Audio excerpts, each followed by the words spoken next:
Hello and welcome to your red pill lesson for today. Today we're going to be talking about if her word isn't good, then neither is she.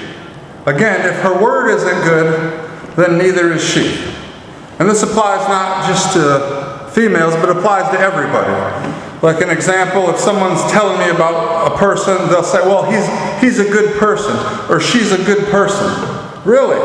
Well, what's their definition of good? I always ask, well, how is their word? They're like, well, what do you mean? Well, if they say they're going to do a thing, do they follow through and do it? Or do they just feed you a line of you know what? And if they don't follow through on their word isn't good. So then I ask, well, if their word isn't good, then how are they a good person? Because you are as good as your word. If your word isn't good, neither are you. Now with women, especially single mothers and emotional manipulators, they like to make promises they never intend on following through and fulfilling. They like to fill you with false hope, to build your hopes up. That way when it never comes to pass, it just destroys men. That's a tactic they use to destroy men, to take the fight out of them, the masculinity, and make them soft, weak, and docile. So if her word isn't good, neither is she. If she promises, again, that she'll make you the best wife, well, look at lesser things. Did she promise to meet you at the park at 3 p.m.? And did she show up on time? Give her like a 5-minute window, but I mean, if she's an hour late, you text her, where are you at? Oh, I forgot. That just shows her word isn't good, and it shows she's irresponsible. If you have to text, with technology today, there should be no reason, if you can't make it, send them a text message. What does it take, a whole 5 to 10 seconds?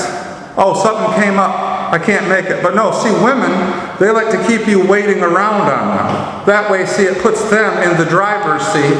And the control freak women today, that's what they're all after. They want control, they want power, and that's why you as a man can never give power to a woman.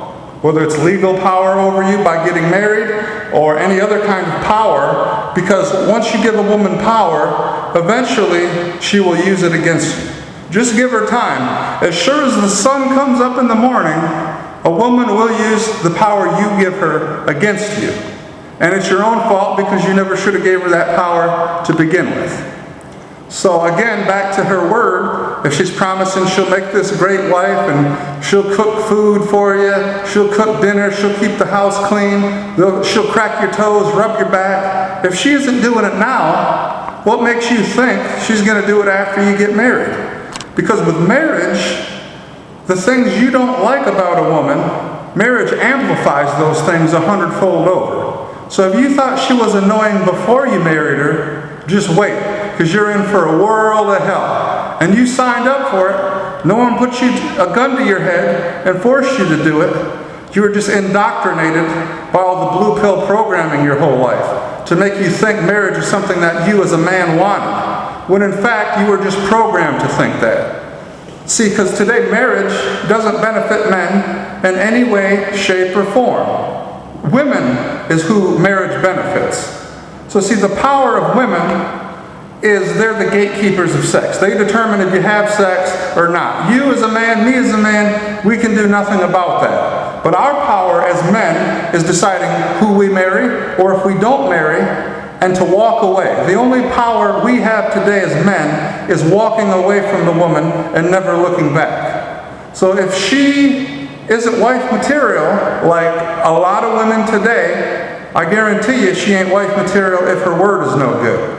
Because you will have a shitty marriage, she will never follow through on any promises, and take a look at her living quarters right now, where she lives, whether it's at her parents' house, and I would strongly advise you not to get with a woman at her parents' house, but let's say it's at her parents' house, or let's say she's actually responsible and has her own apartment or house. Well, take a look at it. Is it messy? Are there dirty clothes everywhere? Dishes stacked a mile high in her sink? And don't go broadcasting to her that you're coming over. That way she can fake front that she's a clean person. Oh, he's coming over, I better clean up, I better clean up. No, just stop in her house unexpected. That way you can see what you're actually dealing with. Because take a look at her house, and if she moves in with you, that I strongly advise you don't allow her to, that's what she'll do to your house. So if her house is a mess, dishes stacked a mile high, dirty clothes everywhere, nothing clean, why would she keep your house clean? As men, we got to use our brains. We have to think with this head, not the one down there. The one down there is what gets us in trouble. See, and that's why women actually want men to be addicted to pornography. Because pornography teaches men just to bow down to the image of a woman. And a porno addict, any woman will do because they're driven by lust. We as men have to take the power back. We cannot be manipulated the way men have been in the past. We need to learn from each other, learn from each other's mistakes. We need to share, we need to communicate in the whole manosphere, the whole MGTOW movement. Because men going their own way is a wonderful thing. It's leading to many lonely women who see that they aren't as important as they think. And they see that their power, the quote-unquote power between their legs, any woman has that. Any prostitute on the corner has that quote-unquote power. That's not power at all. That's just something they use to manipulate. So again, if her word isn't good, neither is she.